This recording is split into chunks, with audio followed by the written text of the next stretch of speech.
Hi children, today I am going to start a new lesson and the topic of the lesson is traffic education, and this is the last lesson of the academic year.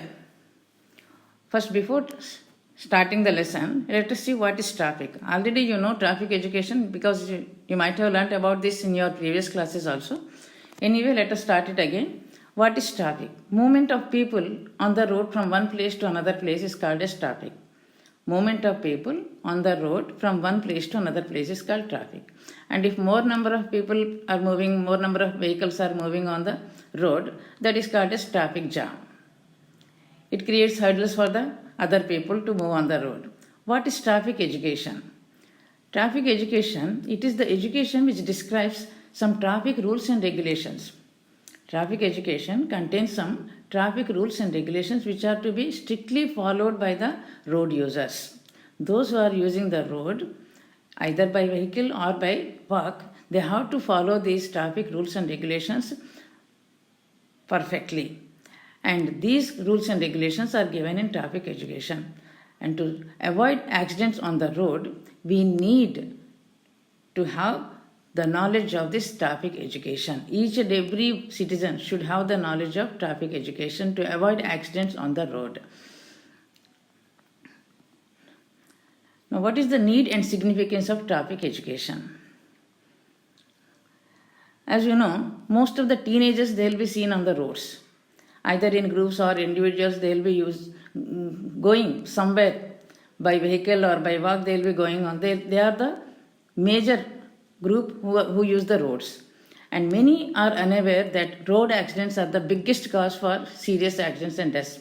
In India itself, 80,000 people die in road accidents every year. In India, 80,000 people are dying due to road accidents. So it is necessary to have the knowledge of this traffic education, which contains traffic rules and regulations. What are the rules and regulations to be followed while walking on the road or while driving a vehicle on the road for road safety, to avoid accidents.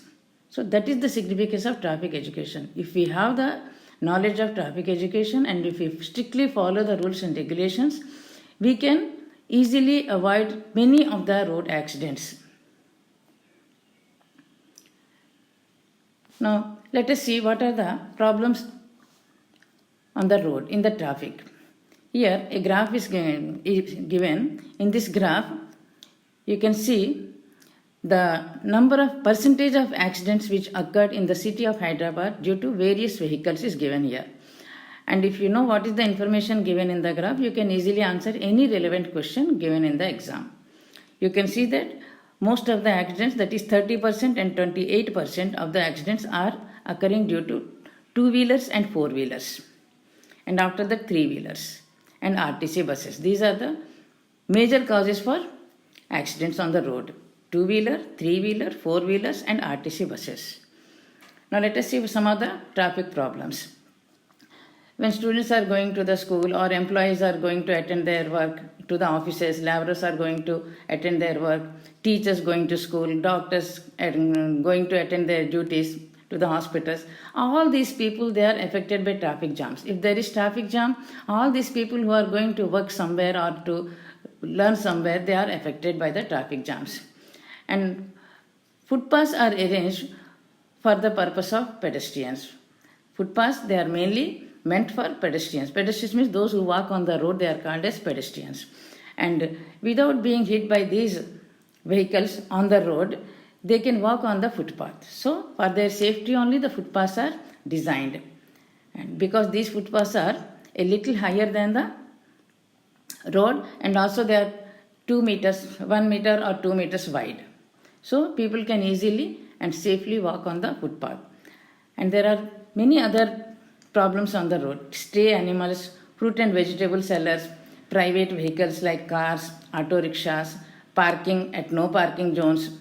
And all these are main problems due to which cause traffic jams. Stray animals, fruit and vegetable sellers, private vehicles like cars, auto rickshaws, They are and parking at no parking zones. They know, see the board no parking zones. They know that they should not park there, but they are parking there. So these no parking at no parking zones are the main causes for traffic jams. And as you know, the population is increasing day by day, and so the automobiles are also vehicles. Number of vehicles also used on the road are being increased. There is rapid increase in the number of automobiles. So the volume of traffic is also increasing on the roads. So there is a possibility of accidents occurring on the road if we don't follow the rules and regulations. So to avoid the accidents, one must know the prescribed rules and regulations. Not merely knowing the rules and regulations, we have to follow them also. Now, necessity of driving license. As soon as we buy a vehicle, we should see that we get a license for the vehicle. Without license, no person should drive any vehicle. For any vehicle, we need a driving license. Now, let us see what are the types of driving licenses. There are two types of driving licenses. First one is learner's license. It is a temporary license and it is valid up to 6 months. And it is issued to learn driving motor vehicles. And second one is permanent license. One becomes eligible for permanent license after 1 month from the date of issuing the learner's license. Suppose you are taking a learner's license today. After 1 month, you will become eligible for getting permanent license for your vehicle. So that is called permanent license. Now, what are the documents required for learner's license? Residence proof, where you are living. For that, you have to submit attested copy of the ration card, in which our address will be there, residential address will be there, ration card or electricity bill or tax receipts. We are paying house tax and also those tax receipts, or LIC policies, or voter ID card, or passport, or Aadhaar card. On all these documents, our residential address is given. So as a proof of our residence, we can submit attested copy of any of the following documents. And the second one is age proof. For age proof, school certificate, or passport, or birth certificate, or Aadhaar card, or PAN card. PAN card, it is issued by the income tax officer, income tax department. So any of these attested copies can be submitted as age proof. So we need to submit residence proof and age proof for getting a learner's license. And after 1 month, we can apply for permanent license because we become eligible for that. Now, some important provisions of the law. It is a crime to drive a vehicle without any driving license. We should not drive, we should not touch the vehicle without any license. But I know many of you are driving two-wheelers nowadays without getting any driving license. And age limit for motor vehicle above 50 cc is 18 years. And all of you are below 18 years, so better you don't drive vehicles on the road, please. And age limit for transport vehicles is 25 years. Age limit for motor vehicle above 50 cc is 18 years and age limit for transport vehicles is 25 years. And forms to be submitted. Let us see what are the forms to be. Some forms are prescribed by the Regional Transport Authority, RTA. Form 1, 1A, 2 and 3 are to be submitted with prescribed details and passport photographs. We have to fill in the forms and then we have to submit them. After verification of the above documents, a learner's test and color blindness test will be conducted by the RTA. And a learning license is issued to the applicant who qualifies in the prescribed test. He will be given a learner's license. And permanent license will be issued only after having a valid learner's license. After we get a valid learner's license, after 1 month we become eligible. One should apply for the permanent license after 30 days, but within 180 days from the date of issue of the learner's license. That means within 6 months we have to apply for permanent license. And one more important thing is that one should be conversant about the traffic rules and regulations. One should be aware of all the traffic rules and regulations to get a license because you will be tested there by the RTA. Now, driving after a drink, this is drunk and drive. It is also prohibited. Drunk and drive is always prohibited. How breath analyzer works? Now let us see. When a person drinks alcohol, it gets absorbed in the blood of the person and it reaches the lungs. And when we exhale air, along with carbon dioxide, some traces of this alcohol also are recorded by the gadget when this gadget is put in the mouth of the driver. You can see in the picture, a driver is being tested by the police. So, along with carbon dioxide, when we exhale, the traces of alcohol also are recorded by the gadget. And these machines, then they can pick up even the slightest traces of alcohol. Even the police officer, if he wants to help the victim, he cannot help him because he cannot delete the record once it is recorded in the gadget. You can see the gadget used by the policeman, it is blue in color, and it catches even the slightest traces of alcohol. And this is called as breath analyzer. And punishment for drinking, drunk and drive. If people drive after drinking, what is the punishment? Their vehicle can be seized by the RTA. First of all, their vehicle can be seized by the RTA, and also the driver may be asked to attend the court and pay the penalty imposed by the court. These are the punishments for drunken driving. And cancellation of driving licenses. The Regional Transport Authority, that is RTA, can disqualify persons from holding driving license or revoke the same if the person, the RTA can cancel the driving license of a person if he is habitual drunkard. That means if he is habituated to drinking every day and then drive, then his license can be cancelled by the RTA. And if he is an addict to any narcotic drug, if he is a drug addict, then also his license can be cancelled, because in that condition they cannot drive the vehicle on the road. And if he is using a vehicle in the commission of cognizable offense means crime, for any prohibited purposes, if the person is using his vehicle, then also his license can be cancelled. For example, if he is transporting some drugs from one place to another place, then his license can be seized by the RTA. If he is driving dangerously without following rules and regulations, if he is using the vehicle without registration, if he did not get his vehicle registered, then also the license can be cancelled by the RTA. And if he is not giving any information required to the police, if the police asks any information and he is not giving, then his license can be cancelled. If he is not shifting the victim of the accident in which his or her vehicle is involved, suppose his vehicle causes an accident on the road and he leaves the victim there and he goes away, then his license can be cancelled. It is the prime responsibility of the person who causes that accident to shift the victim of the accident to the hospital for first aid. Immediately that should be done.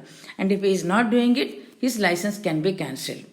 If he does not produce the following certificates on demand, even if the police demands, if the person is not producing the following certificates like certificate of insurance, certificate of registration, pollution control certificate and driving license, then also his driving license can be cancelled. Now these are some of the traffic signs. There are 3 types of traffic signs: mandatory signs, information signs, cautionary signs. You can see traffic signs, they are shown in red circles. The first one is straight traffic is prohibited or no entry. It shows no entry also. And one way, you can see 2 and 3 pictures, 2 and 3, one way traffic is prohibited. From one side the traffic is prohibited. Only in one direction it is allowed. And fourth one, vehicles prohibited in both the directions. And last one, all vehicles prohibited. And the second one is information signs. They give us some information about the location of certain places in the city. If we are new to the city, we can follow these information signs to reach the destination. And they are shown in blue rectangles. You can see first aid post, first one is first aid, public telephone, petrol pump, hospital, resting place. And in the same way, last one is cautionary signs. And these are shown in red triangles. They caution the drivers of the vehicles to go this way or that way. You can see right hand curve. It means the driver has to take a right curve. In the same way, left hand curve, right hair pin bend, left hair pin bend, right reverse bend. So like this, in which direction the vehicles have to move is shown by the cautionary signs. Now advices to the drivers. Some of the advices to the drivers. Stick to the left lane and leave the right lane to faster traffic. Whenever we are moving on the road, suppose you are two-wheeler, you stick to the left lane and leave the right lane for faster traffic. Cars and trucks and all these will be there. These are heavy traffic and they move faster. So leave the right lane to the faster traffic. Never overtake from the left. When you want to overtake any other vehicle, never overtake it from the left. Only from the right you should overtake the vehicle. Wear a helmet for safe journey. To protect your head, you have to wear a helmet. It is must. And use only less carbon monoxide emission vehicles. And do not use horn unnecessarily. Some people unnecessarily they will be blowing the horn. It disturbs the other traffic also. So do not use horn unnecessarily. Heavy vehicle users should always use seat belts. And follow the traffic signals carefully. Do not try to jump traffic signals. And keep your vehicle in good condition always. Get it tested from time to time. Now, necessity for registration. No person shall drive any motor vehicle unless it is registered. As I told you, as soon as you buy a vehicle, immediately we should get it registered. And then only you must use it. And how registration is made? Temporary registration and permanent registration. There are two types of registrations. Temporary registration, the following documents are to be submitted. And those are copy of sales certificate, copy of roadworthiness certificate, and copy of valid insurance certificate, and pollution under control certificate, and copy of address proof. These are to be submitted.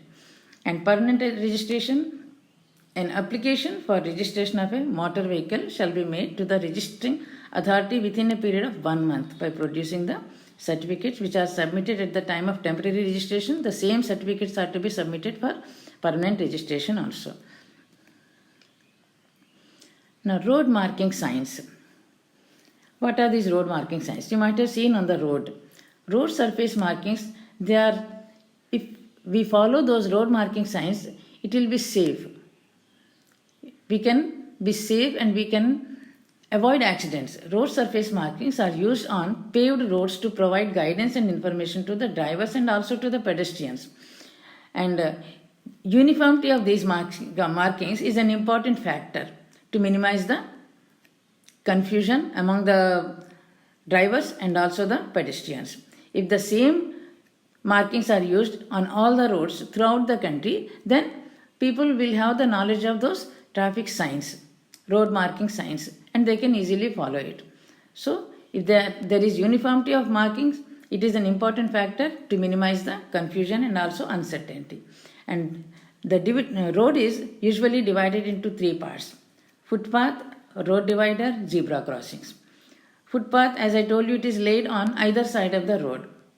It is mainly meant for the use of pedestrians. And it is built with a width of about 2 meters. Width of the footpath is 2 meters. And it is built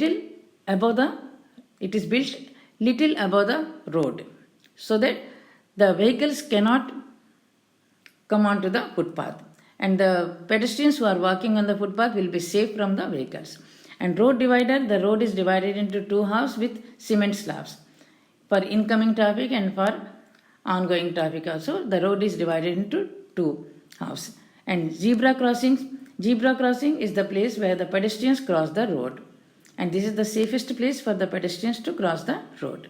Because near the zebra crossing, all the vehicles, they slow down. They are supposed to slow down and give way to the pedestrians. And these are laid at places where traffic is heavy. Wherever traffic is heavy, then at those places we can see these zebra crossing markings on the road. Now, traffic signals. A traffic light, traffic signal or a stop light is a signatory device positioned at a road intersection to indicate when it is safe to drive through.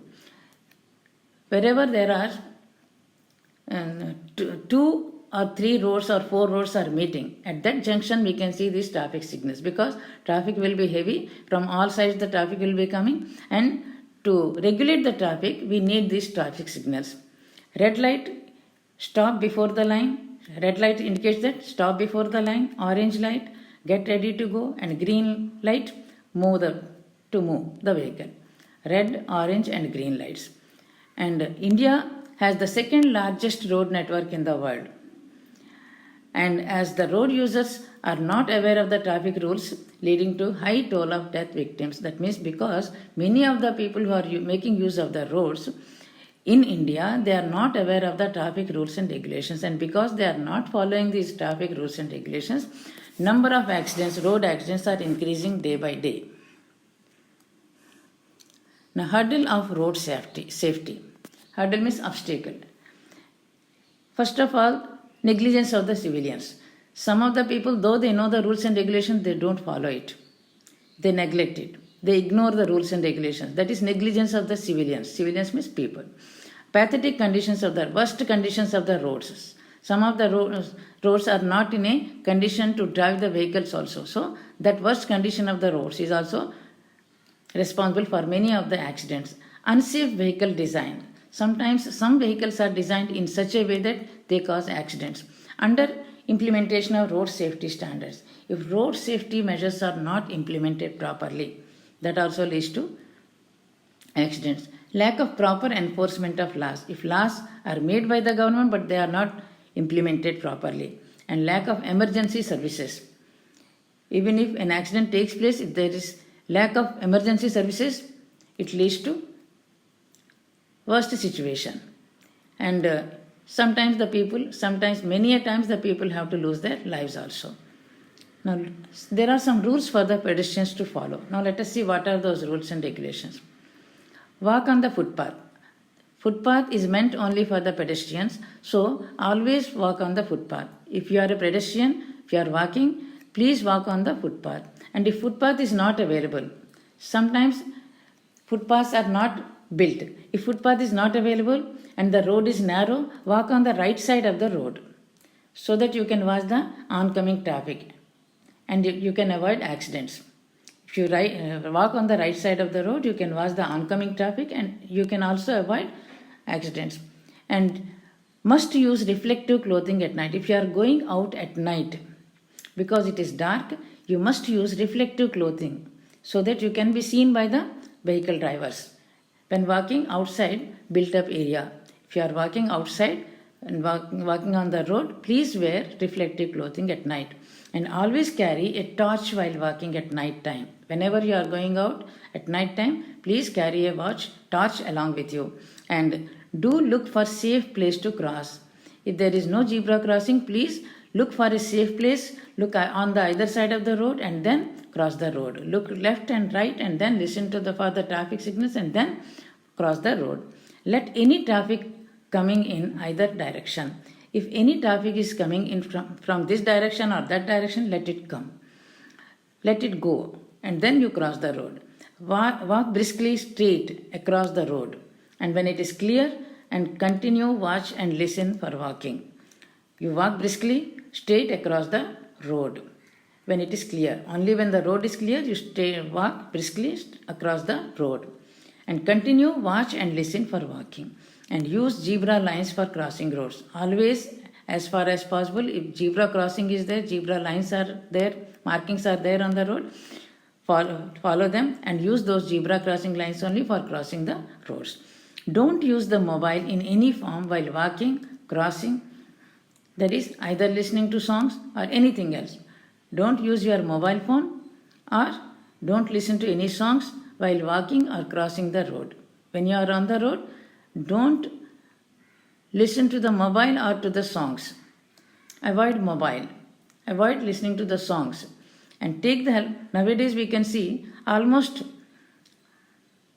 6 out of 10 passengers on the road, they have earphones in their ears, they are listening to the songs and they are driving vehicles. So avoid mobiles in any form while walking, either listening to songs or whatever, talking to anybody. Please avoid mobile phones and take the help of traffic policemen while crossing the road. And if you are not able to cross the road from a safe place, you please take the help of the traffic policeman. He is there to help you. Pedestrians do not walk on roads in inebriated condition. Inebriated condition means a person who drinks alcohol, he will be in inebriated condition. That means he cannot walk properly. You know that he swings his body. He will not have control over his body. That is called as inebriated condition. So pedestrians do not walk on roads in inebriated condition. Now rules for motorcycles. All the motorcycle drivers should have current driving license. From time to time it should be renewed by the driver. They should have a license and it must be renewed from time to time. And they must have insurance cover also before you can take your motorcycle or moped on a public road. Before you start using the motor vehicle, you get insured. You get your vehicle insured. So driving license and insurance cover is also necessary for any vehicle. Riders should wear properly fitted and secured helmet. Without helmet we should not go out because helmet protects our head. And because of head injuries, many of the people they die on the roads. So always wear a helmet before you start for driving. And carry only pillion passenger who must sit on a proper seat. Pillion passenger means the one who sits at the back of the two-wheeler, he is called as pillion passenger. Pillion rider or pillion passenger. The one who sits at the back of the two-wheeler, he is called as pillion passenger or pillion rider. So carry only pillion passenger who sits on a proper seat. That means if you are the driver, behind you only pillion passenger can sit, not more than two. Allow only two persons to drive the vehicle. One is driver and the one is pillion passenger who sits at the back of the driver, at the back of the two-wheeler. He is called as pillion passenger or pillion rider. Please remember. Now the lesson is over and as usual I am giving you homework. Read full lesson, underlining all the key points and complete the blanks in the material. And as I told you, as soon as you complete listening to the video, you please listen to the video 2 or 3 times so that the points will be recorded in your mind. And after that, you try to complete the blanks in the material. And in the next video, I am sending the key for all the lessons material blanks. So by that time, if you complete the material blanks, you can check your answers with the key given by me. So that's all.